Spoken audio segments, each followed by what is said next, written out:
Assalamu alaikum wa rahmatullahi wa barakatuh. Barkanmu da zuwa wannan sabon bidiyon na mai albarka.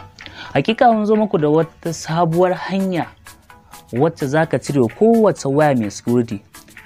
Sau da yawa idan ka karɓi wayoyin abokinka ko ɗanka ko wani naka, kawai duk inda ka shiga a wayan nan zaka ga da security a wannan wayar. Duk inda ka shiga, alal misali ka shiga WhatsApp ɗin mutum za ka ga security. Ka shiga Facebook, ka zo ka neman Facebook ɗin mutum ka shiga, shi ma za ka ga security. Sannan ka zo gallery na hotunansa, shi ma da ka shiga za ka ga security. To yau muka zo muku da wata sabuwar hanya yadda za ka cire wannan security. Kai ko da a ce browser sa ka shiga za ka ga ita ma security. Kuma idan za ka yi ta gwada wannan cire security za ka ga wannan security ba zai fita ba. Duk inda za ka danna za ka ga wannan security duk ba zai fita. Kai ta daddannawa kamar haka, kai ta dannawa kamar haka, za ka ga duk security na yaƙi fita.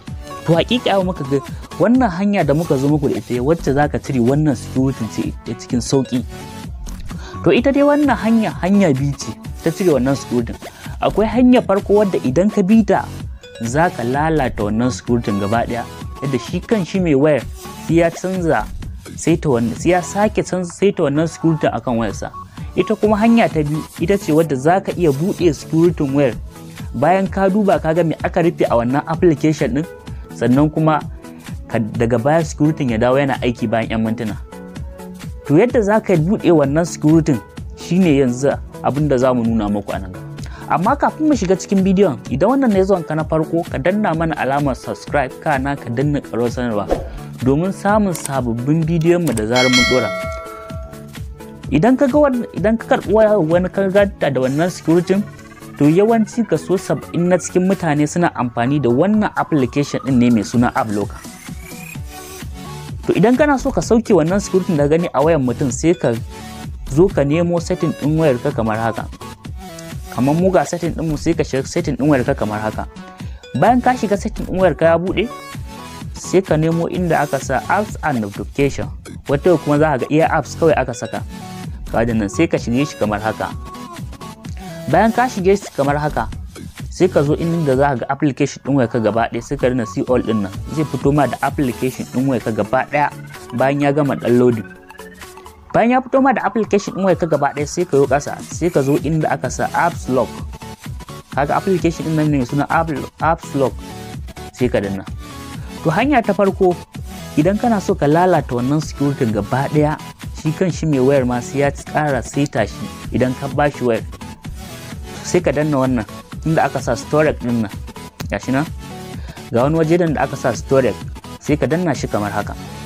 Bayan ka danna shi kamar haka, idan kana so goge security gaba ɗaya, security ka sauke shi da kan shi kan shi sai ya koma yayi masa sabuwar saitawa, sai ka zo inda aka sa nan manage space, sai ka fara danna clear test nan, sai ka danna manage space din nan. To duka ka lalata application din gaba ɗaya.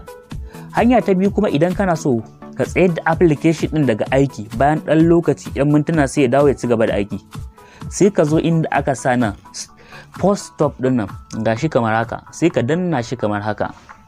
Bayan ka danna shi kamar haka, zai sama if you post stop and apps it may be misbehave, sai ka danna OK kamar haka.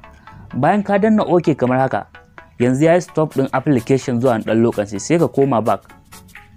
Idan ka koma back, sai ka zo yanzu ina ne ka shiga security bai buɗe ba.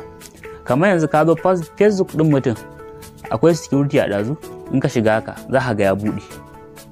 In ka zo photos ɗinsa, gallery ɗin photos ɗinsa, in ka shiga haka za ka ga security ya buɗe. Idan ka zo kamar haka, ka zo kan browser sama ta kira akwai security, in ka shiga za ka ga ya buɗe.